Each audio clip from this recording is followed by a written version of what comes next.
Tinreng Nen, Lalpa fakin hming sain,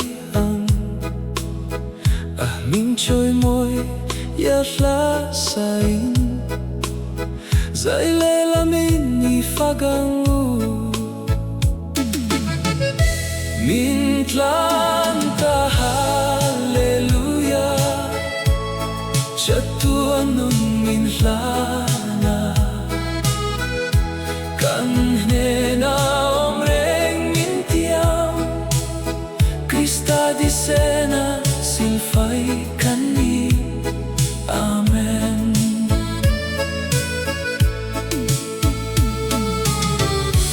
Ropui kasoy seng hmangahna ropui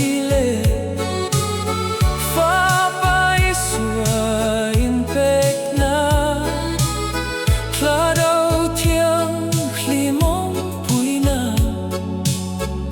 chang Halleluiah.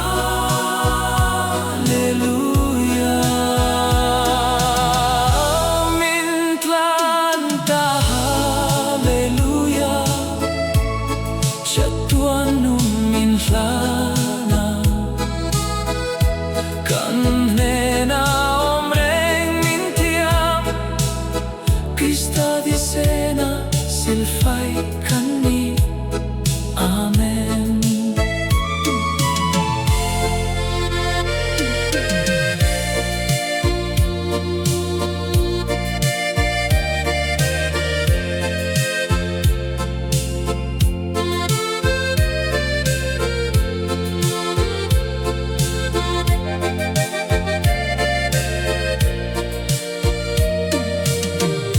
Rimawi Tinreng Nen,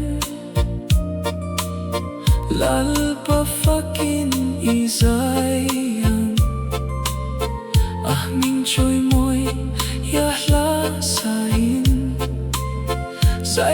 lamin min tlan Halleluiah, Chatuan min hnena, hnena reng tiam, Krista thisena silfai amen. Hnena reng tiam, Krista thisena